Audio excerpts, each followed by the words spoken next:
Bonjour, bienvenue dans cette nouvelle vidéo ISO Conseil dédiée au paramétrage SILAE.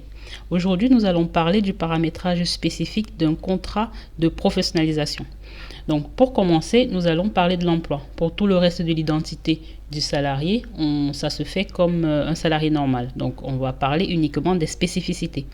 Pour l'emploi, le code contrat de travail, il y a une liste, vous avez une liste déroulante.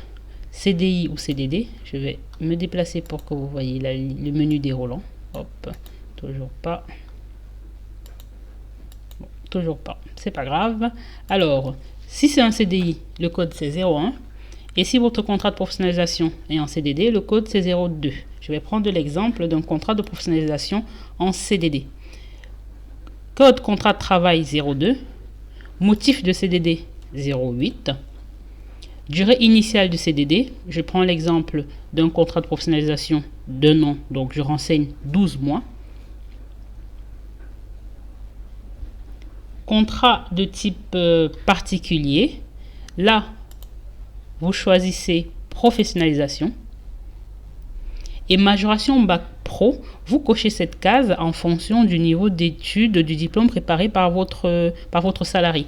Donc, si le diplôme préparé est au moins équivalent à un bac professionnel, dans ce cas, vous cochez cette case, ça va générer une majoration. Disons que le pourcentage de rémunération de votre contrat de professionnalisation dépendra du niveau du diplôme préparé. Donc, il faut bien penser à cocher cette case si jamais le diplôme préparé est au moins le bac. Date de début d'emploi, je prends l'exemple d'un contrat pro dont le contrat a débuté au 1er septembre 2021. Je renseigne les trois dates, date de signature, date de début de contrat, qui ont chacune leur importance. Motif de début d'emploi, embauche en début d'activité. Date de fin, je la renseigne tout de suite parce que sans cette information, de toutes les manières, ma DSN sera en anomalie. Motif de fin d'emploi, fin de contrat de travail et motif de la rupture. Bien évidemment, ces informations seront modifiées si jamais le contrat prend fin avant le terme. Mais dès le départ, je peux déjà renseigner ces informations-là. Convention collective. Si dans mon entreprise, il y a plusieurs conventions collectives, je choisis celle dont mon contrat pro dépend. Je peux prendre pour exemple le bureau d'études techniques. Et pour la classification métier, c'est une information obligatoire à renseigner. Si la convention collective, si la classification conventionnelle prévoit les contrats de professionnalisation, dans ce cas, vous la sélectionnez. Parce qu'il faut sélectionner ce qui est prévu dans la classification. Certaines conventions collectives prévoient une rémunération spécifique. Donc, ce serait dommage de ne pas bénéficier de ce paramétrage qui sera déjà par défaut. Donc, si la classification le prévoit, vous le sélectionnez.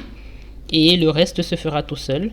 Et si je prends un exemple d'une autre convention collective qui, elle, ne prévoit pas cette classification, par exemple la restauration rapide, dans la classification, j'enlève tout ça pour que ça se fasse correctement.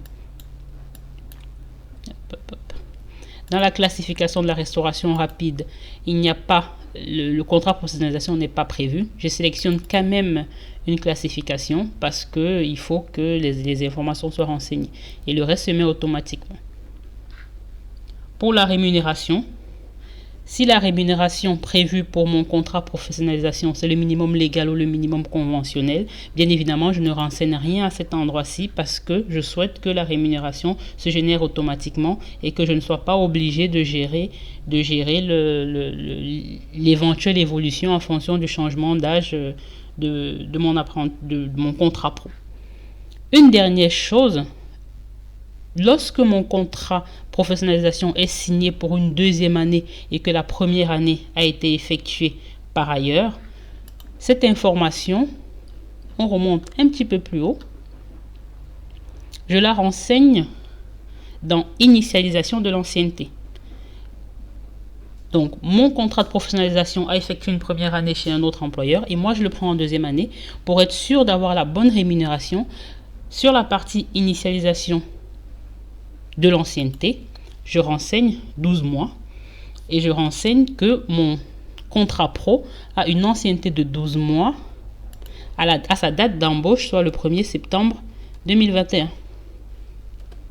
Voilà pour ce qui est des spécificités du paramétrage d'un contrat professionnalisation SILAE. Je vous remercie et vous dis à bientôt pour une nouvelle vidéo. Au revoir.